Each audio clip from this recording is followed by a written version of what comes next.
What to do? I'm Wood Dude. In this video, I carve some art from wood and give it to my parents, and we'll see what they think about it. While browsing online, I got inspired by these live edge framed box wall art thingies, don't really know what to call them, and I really like their use of negative space, because negative space is just, well, nothing, and nothing is free. I thought, I can do that. Just take a piece of live edge, chop it up, and throw a frame around it.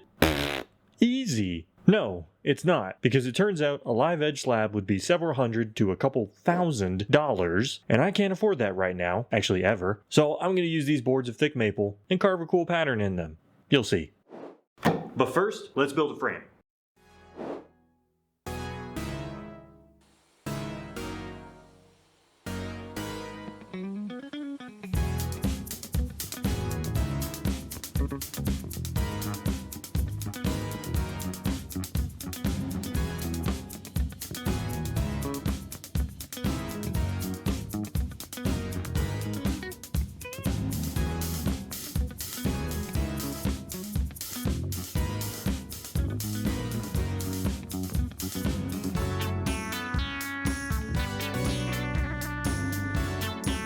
Once the frames were completed, they measured around 11 inches wide by 38 inches long by 3 inches tall, about. I did add some dowels in the tops and bottoms to give the miters a little bit more strength. But enough fooling around. Let's get to carving. I'm going to use the best tool that I have for the job, my angle grinder. With a flat, oh fuck, wait, that's not supposed to be there. With a flat sanding disc.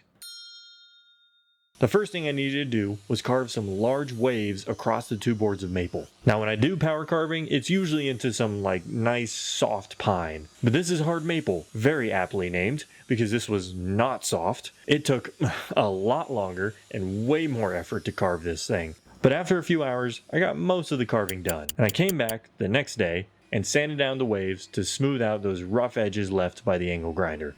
It was nice, but honestly also kind of mid at the same time. It looked too similar to the pieces that I've done in the past, so I decided it was time to ruin it by adding in some small grooves in the flat parts of the waves with my angle grinder to give it more intrigue, some texture, some third thing. When it was all said and done, to be honest, I'm still not sure how I feel about it, but no time to self-reflect. I need to get this to my parents, who certainly didn't ask for it. So I cut the two boards each in half and laid them out with the frames. I wanted to make it look like it's a continuous art piece, even though there's a 1-inch gap between the frames. I must have stood and stared at these pieces for like an hour trying to decide on how I wanted them to flow.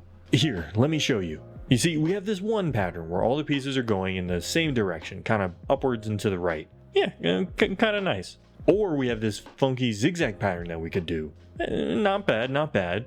But I eventually decided to go with the... oh, good lord, man. Buy a goddamn belt, you heathen.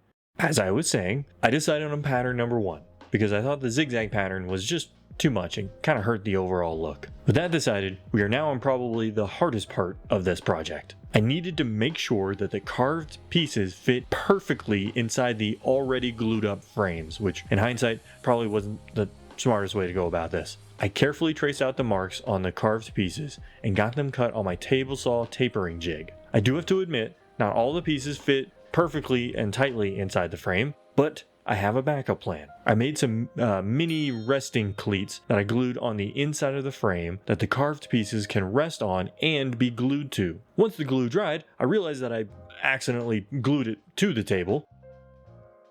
I did end up adding some 2-inch screws into the art to reinforce those carved pieces because recently I've had some bad luck with shipping my projects. Oh no, did something come broken? Gosh dang it. Yeah, God, that sucked. To cover the screw holes, I plugged them up with some homemade walnut plugs that I pounded and glued into the screw holes, which should make them disappear. Alright, I bet you can't tell where the plug is now, huh? What's that? It's right there? Damn it, lie to me, will ya? And after adding the plugs, it was time that I slap on some hard wax oil finish before adding the final piece to these, the mounting cleats. These go on the back of each of the art pieces and will be used to hang the whole thing on the wall. Some of you eagle-eyed viewers may have noticed that the mounting cleats aren't in line with each other, which is going to make the installation on the wall a tad difficult. But not to worry, because I made a piece of plywood. Cool, right? Once you install the left mounting cleat on the wall, you just lay this plywood piece on top of it, and this will lay out where the right mounting cleat needs to go. And that way, when you hang the art pieces, they should be perfectly in line. Huh? Pretty sweet, right? Lie to me again. And after 3 days and $150, the framed wall art carving is complete.